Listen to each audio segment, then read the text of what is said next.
All right, welcome back everyone. This is 253, Process Troubleshooting, and we're going to be looking at Chapter 5, the distillation process, the second part, the control theory.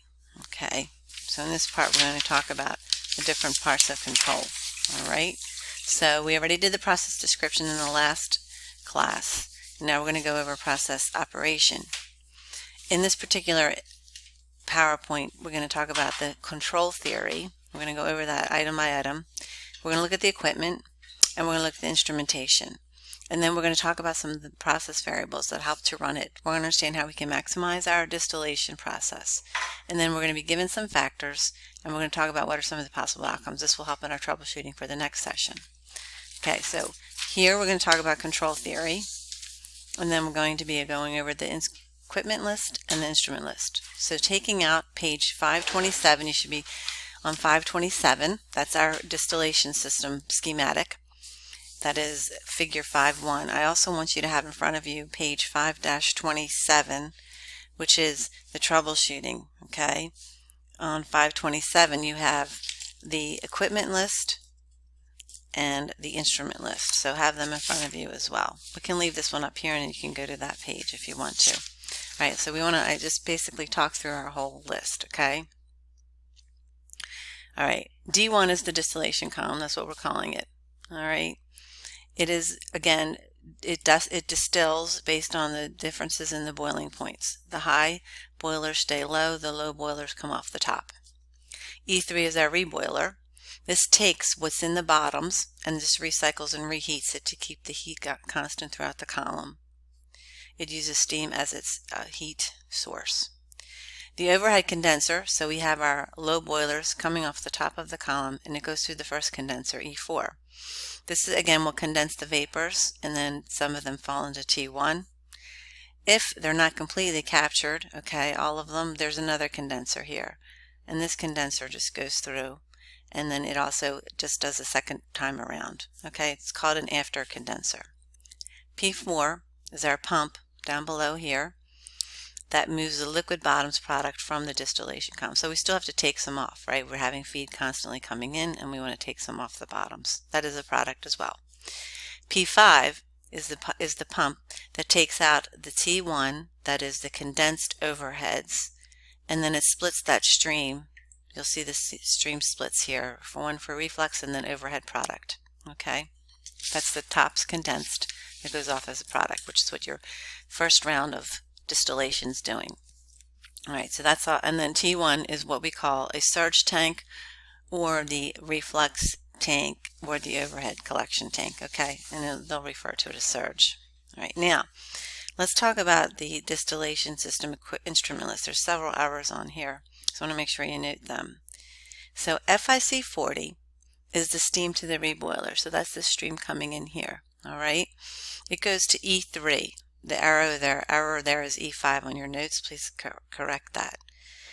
Okay, and then LIC 41 is a column's bottom level. If you notice, this is cascaded to the steam. Okay, so the level controls the steam flow through the reboiler as it's heating this bottoms here.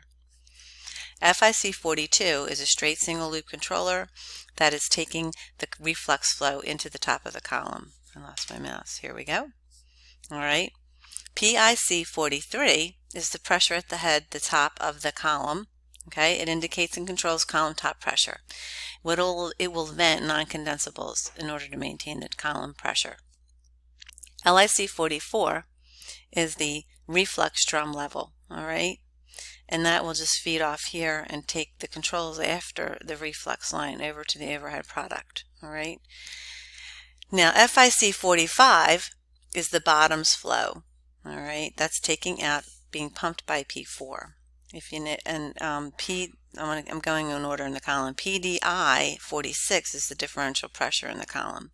Differential pressure is very key, and we'll talk about that more as we go along.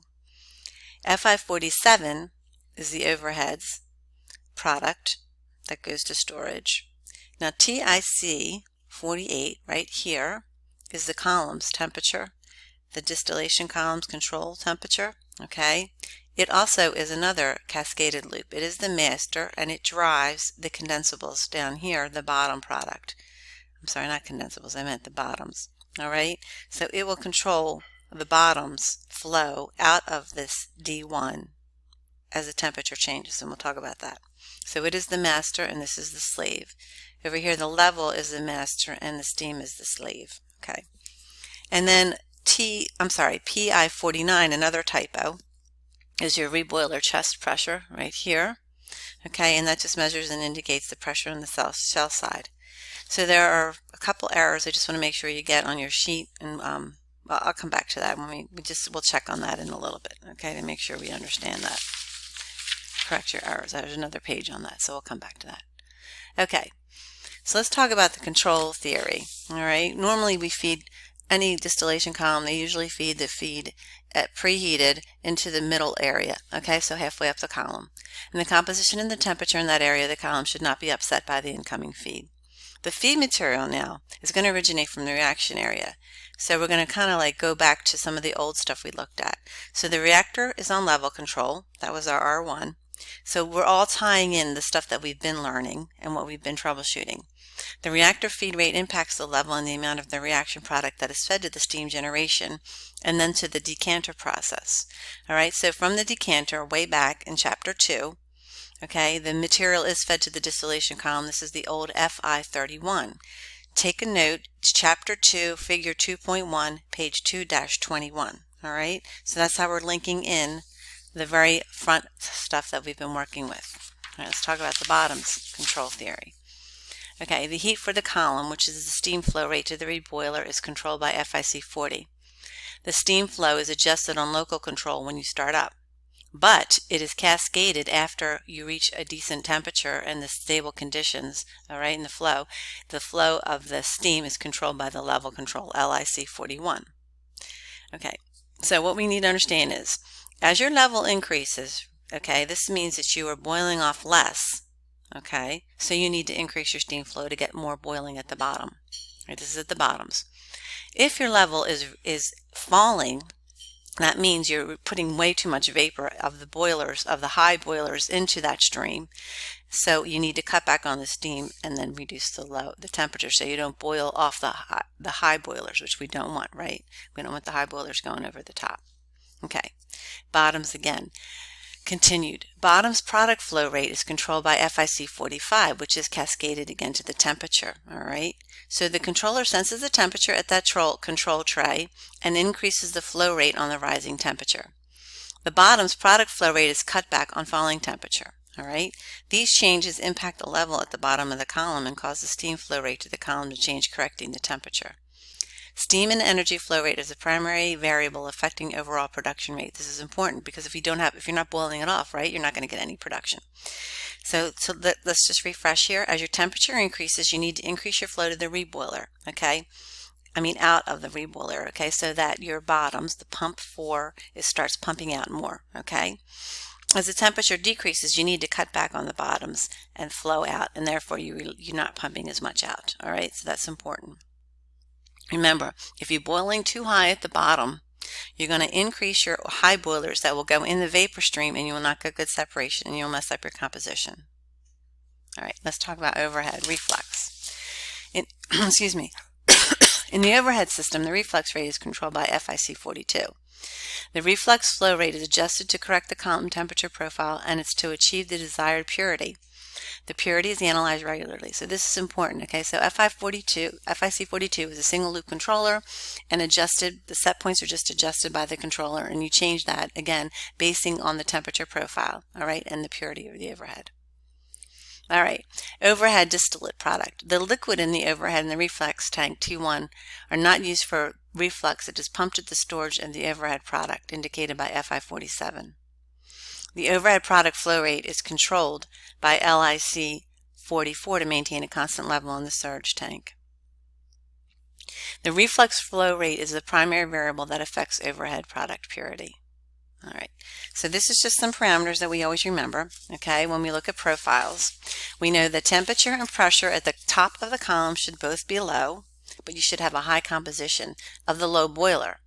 At the bottom of the column, your temperature should be high as well as your pressure, and your composition here will be high based on the high boilers. All right, let's talk about theory of pressure. The column pressure is controlled by venting non-condensables to the flare through PV43. So PIC43 is set to maintain the correct pressure at the top of the column. Restricting flow will raise the pressure back through the condenser network to the column. Continued. The differential pressure across the column is PDI46, and this results in vapor traffic flowing up the column and the resistance of that flow by the column internals as well as the liquid. All right. Remember, pressure differential across the column is very indicative of how it's performing. The differential pressure reflects the liquid-vapor contact taking place in the column. It can indicate flooding or high vapor flow. So let's talk about that. So our first control theory question.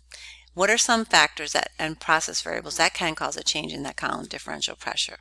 All right, so let's see what we have. First one can be high vapor flow rate or a high steam rate. Okay, so again, you're having high vapor, you're boiling off too much. High liquid flow rate, a high reflux flow rate. Right, you're not boiling enough, you're getting a little bit of flooding there. Pluggage, okay, this could be flooding, pluggage or packing in your packing or sieve tray, sorry. You can have a low vapor flow rate and a low steam rate, and a low liquid flow rate and a low reflux flow rate. So there's another worksheet in your paper there to just go over. You can add these to them if you find that. You can just look at that in the notes inside D2L. Okay, let's talk about steam pressure. Now the pressure on the shell side of the reboiler is generated by the incoming steam, and it's reduced by condensation of the steam. So PI49 just gives you information on loading in the reboiler and how effective it is performing. Pressures approaching the supply steam pressure indicate that the reboiler is working near full capacity. It also could be full steam flow, or it's not transferring heat effectively. So here's a little clue to possible troubleshooting. For example, a fouled reboiler presents a heat transfer problem. So when that reboiler is fouled, steam in the reboiler doesn't condense as expected, and it gives off latent heat of condensation. So you need more steam required to supply the necessary heat. More steam flow combined with slower condensing causes a high pressure in the reboiler. So that's something to look at. Okay, during times of low feed rates, it may be necessary to increase both the steam to the reboiler and reflux of the column beyond their normal ratios. So here, you're doing this to load the column properly and maintain sufficient vapor traffic up the column and maintain your liquid levels on your trays. All right, let's talk about another control theory question. List the sequence of the instrument events in the column feed temperature if it increases slightly above normal. So, let's see how we would do this, right? If our temperature is increasing, okay, the first thing we think about is that TIC, right, that 48, the controller will increase, okay? So we know that the column tray temperature controller output will increase, right? Because if this increases, it's going to increase the output. From slide 8, we know that will result in increasing the output to pumping out the bottoms, okay? So the bottoms will be increased. Now we know that when we put out more product, we're going to have a level drop in our column. Once the level drops, again, okay, based on slide 7, which we talked about, we will get steam to the reboiler, flow control will decrease, okay, because our level is decreasing. That means we're boiling too much off, okay? And there's another question set for you to look at in there as well, all right? All right, so here's our distillation equipment list. This is on the page 527. We just talked about this. And then here are the errors I was talking about. So make sure you look at this and fix these, okay? So the main errors are here. This is supposed to be E3, all right? This is supposed to be FIC40. This is supposed to be D1. Down here is PI49, okay? And I think that's about it. So just check them and make sure they're okay. All right, and then we're going to talk about normal operating conditions when we get back to our next PowerPoint, because that'll be on our troubleshooting section. All right, so we're going to look at all of these. We've added FI31, which is the feed from the decanter. All right, another operating question. What is normal reflux ratio? Well, reflux is the reflux ratio is defined as the liquid returned to the column, the distillate, divided by the distillate taken off the liquid, reflux. Okay, so it's L over D, and that's FIC42, if you look at your paper, over FI47. FIC42 is 9800, and this is 4900, so it's a 2-to-1 ratio. Now the next question is, what is the normal column bottom pressure? Well, the bottom pressure is PIC43 plus the differential across the column. So that's 5 plus 8 gives you 13. So these are just some operating questions to look for and be ready at.